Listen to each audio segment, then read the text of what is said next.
வணக்கம் நண்பர்களே. நம்ம இப்ப பார்க்க போறது பார்த்தீங்கன்னா, இன்னைக்கான post market report Nifty and bank நிஃப்டியோடது. சேம் டைம் நாளைக்கு மார்க்கெட் எப்படி மூவ் ஆகலாம் அப்படின்ற ஒரு ப்ரெடிக்ஷன் வீடியோ தான் பார்க்க போறோம். ஸோ மார்க்கெட் இன்னுமே முடியல. இன்னும் ஒரு 5 மினிட்ஸ் இருக்கு. ஸோ வாங்க நம்ம வீடியோக்குள்ள போயிடலாம். நாளைக்கு என்ன நடக்கலாம் அப்படின்னு. ஃபர்ஸ்ட்டு இன்னைக்கு போஸ்ட் மார்க்கெட்ல பார்த்தீங்கன்னாலே மார்க்கெட்டு ஆக்சுவலி இங்க பாருங்க. மார்க்கெட் ஒரு ப்ரீவியஸ் டேக்கு மேல ஓப்பன் பண்ணாலுமே, ஒரு பெருசான ஒரு பையிங் மொமெண்டமே கிடைக்கல. பாருங்க.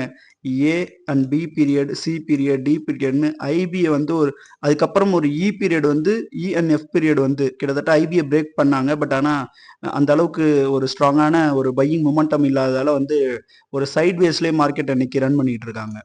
ஸோ பாருங்க, இந்த இடத்த ஒரு பீபாக் ஃபார்ம் பண்ணியிருக்காங்க. ஸோ நாளைக்கு நம்ம இந்த பீபாக்குக்கு எப்படி ரெஸ்பெக்ட் பண்ணது மார்க்கெட் அப்படின்றத தான் நம்ம பார்க்கணும். ஏன்னா ப்ரீவியஸ் டேல வந்ததே வந்து ஒரு ரெஸ்பான்சிவ் பையிங் தான். ஸோ அதுக்கு ஒரு பெரிய எந்த ஒரு மூவ்மெண்ட் நடக்கல. ஸோ ஓகே, ரெஸ்பான்சிவ் பையரால பெருசா மார்க்கெட்டை கொண்டு போயிட முடியாது. ஓகேவா? இன்னைக்குமே பாருங்க, மார்க்கெட் ஒரு சைட்வேஸ் தான். ஸோ சேம் டைம் பீபாக்கும் ஃபார்ம் பண்ணியிருக்காங்க. நாளைக்கு ஒருவேளை மார்க்கெட் அப் ஆகுது அப்படின்னா, ஒன்ஸ் இதுல ரிஜெக்ட் ஆயிட்டு, ஒரு செகண்ட் இருங்க. ஒன்ஸ் பிரைஸ் இந்த ஏரியால இந்த பீபாக்ல இன்னைக்கான பாயிண்ட் ஆஃப் கண்ட்ரோல் அதுல இருந்து ரிஜெக்ட் ஆச்சு அப்படின்னா, பிரைஸ் டைரக்டா 25,119 அப்படின்ற லெவலை வந்து கிராஸ் பண்ணும். சாரி, இதுதான் வந்து ஃபர்ஸ்ட் டார்கெட். ஸோ இதை கிராஸ் பண்ணிடும், இதை டச் பண்ணிடும். ஸோ நம்மளோட ஃபர்ஸ்ட் டார்கெட் வந்து இவ்வளோ தூரம். ஸோ நல்லா நோட் பண்ணிக்கோங்க. கிட்டத்தட்ட ஒரு ஒன் 110 120 பாயிண்ட்ஸ் 130 பாயிண்ட்ஸ் கிட்ட இருக்கு. ஸோ நிஃப்டிக்கு அப் சைடுக்கு இதுதான் என்னோட வியூ.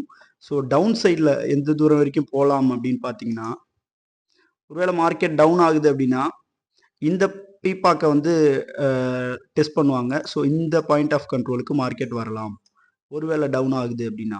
ஓகேவா? அதுக்கு அடுத்தது பார்த்தீங்கன்னா, கிளியர் பண்ணாத பீபாக்னு பார்த்தீங்கன்னா இது ஒன்று இருக்கு. ஸோ 24,580 சம்திங் இந்த ஏரியா, 24,750 டவுனுக்கு. அப்சைட் ஆனால் ஃபர்ஸ்ட் டார்கெட்டே வந்து 25,119 தான். ஸோ நல்லா நோட் பண்ணிக்கோங்க. நிஃப்டியோடது ஃபியூச்சர் சார்ட்டு நம்ம மார்க்கெட் ப்ரொஃபைல் யூஸ் பண்ணி தான் வந்து அனலைஸ் பண்ணுவோம் அண்ட் ட்ரேட் பண்ணுவோம் அப்படின்றது நம்ம வீடியோஸ் பார்க்குற எல்லாருக்குமே தெரியும். ஸோ யாரெல்லாம் சேனலை சப்ஸ்கிரைப் பண்ணாமல் பார்க்குறீங்களோ அவங்களாம் வந்து சேனலை சப்ஸ்கிரைப் பண்ணுங்கள். அது எனக்கு இன்னும் மோட்டிவேட்டாக இருக்கும். சேனலை இன்னும் நிறைய வீடியோஸ், நான் லேர்னிங் வீடியோஸ் ப்ளஸ் அனலைஸ் வீடியோஸ்லாம் நிறைய அப்லோட் பண்ணுறதுக்கு. ஸோ வாங்க பேங்க் நிஃப்டியில் என்ன நடந்துட்டு இருக்குன்றதை பார்த்துடலாம். பேங்க் நிஃப்டியில் நம்ம ஆல்ரெடி சொன்ன மாதிரி தான், நம்ம வீடியோஸ் பார்க்குறவங்களுக்கு தெரிஞ்சிருக்கும். பாஸ்ட் இந்த 10 டேஸாகவே பார்த்தீங்கன்னா வந்து மார்க்கெட் ஒரு ஒரு கன்சோலிடேட்டில் தான் இருக்குது. ஓகேவா? பட் நடுவில் நம்ம சில லெவல்ஸுமே சொல்லியிருப்போம் அப்சைடுக்கு. ஸ்டில் ஒரு லாஸ்ட் 3 டேஸாகவே கண்டினியூவாக நான் சொல்கிறேன், செல்லுக்கு எந்த ஒரு மூவும் இல்லை, செல்லுக்கு எந்த ஒரு மூவும் இல்லைன்னு நான் அடிக்கடி சொல்லியிருப்பேன். பை மட்டும்தான் அப்படின்னு. ஸோ நேற்றுக்கு பார்த்தீங்கன்னா வந்து பெருசான ஒரு செல்லிங் மொமெண்டம் கிடையாது. ஸோ இன்னைக்கு கேப் அப் பண்ணாங்க மார்க்கெட்டு. இங்க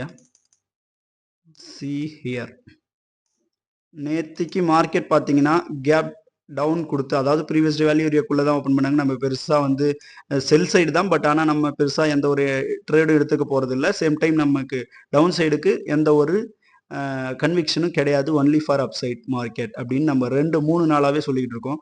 ஸோ இன்றைக்குமே பாருங்கள், மார்க்கெட் கேப், அதாவது இந்த ஏரியாவில் க்ளோஸ் பண்ண மார்க்கெட்டு இங்கே ஓப்பன் ஆயிருக்கு. ஸோ கிட்டத்தட்ட கேப் அப்னு வச்சுக்கலாம். ஒரு இந்த பையர்ஸுமே வந்து பெருசான ஒரு ஸ்ட்ராங்கான பையர்ஸ் இன்னைக்கு மார்க்கெட்ல பார்க்க முடியல. பட் ஆனால் பாருங்க, நாளைக்கு ஒருவேளை அப்சைட் ஆகுது அப்படின்னா இன்னைக்கான டே ஹை, அதாவது 51,150ன்ற லெவலை வந்து கிளியர் பண்ணும். செகண்ட், ஒரு நல்ல பையிங் மூமெண்டம் கிடைக்குதுன்ற பட்சத்தில் கண்டிப்பாக நம்ம ஆல்ரெடி சொல்லிக்கிட்டு இருக்க லாஸ்ட் 1 வீக்காகவே சொல்லிட்டு இருக்க அந்த லெவல்ஸ் தான் 51,600. இந்த லெவல் தான் நமக்கான ஒரு அல்டிமேட் லெவலாக இருக்கும். நல்லா நோட் பண்ணிக்கோங்க. அரௌண்ட் இப்போ மார்க்கெட் ஒரு 140 51,000 ரன் ஆகுது. இன்னும் ஒரு 500 பாயிண்ட்ஸ் மூவ் ஆகணும் அப் சைடுக்கு. ஸோ இதுதான் என்னோட வியூ அப் சைடுக்கு. ஸ்டில் டவுன் சைடுக்கு எனக்கு எந்த ஒரு கன்விக்ஷனுமே கிடைக்கல. But don't trade downside. Market ஒருவேளை ஏதாவது டவுன் ஆகுற மாதிரி இருந்தால் யாரும் ட்ரேட் பண்ணாதீங்க. அப் சைடு ஆகுற மாதிரி இருந்தால் மட்டும் இந்த லெவலை, அதாவது 51,500 லெவலை வந்து டிஃபைன் பண்ணுவாங்க. ஸோ கண்டிப்பாக பை சைடு தான் மார்க்கெட். ஸோ செல்லுக்கு யாரும் போகாதீங்க. அவ்வளோதான் நண்பர்களே. நம்ம வீடியோஸை யாரெல்லாம் கண்டினியூவாக பார்க்குறீங்களோ அவங்களுக்கு தெரியும் நம்ம எந்த அளவுக்கு மார்க்கெட் ப்ரொஃபைலை பார்த்து ப்ரிடிக்ட் பண்ணிக்கிட்டு இருக்கோம் அப்படின்னு. ஸோ பார்க்காதவங்க சேனலில் போட்டிருக்க வீடியோஸ்லாம் பாருங்கள். ஸோ வந்து நாளைக்கு ஒரு நல்ல வீடியோஸில் சந்திப்போம். சேனலை சப்ஸ்கிரைப் பண்ணுங்கள், அந்த பெல் பட்டனையும் ப்ரெஸ் பண்ணிக்கோங்க. அது எனக்கு இன்னும் மோட்டிவேட்டாக இருக்கும் சேனலை நான் இன்னும் ஃப்யூச்சரில் க்ரோ பண்ணுறதுக்கு. ஸோ நன்றி.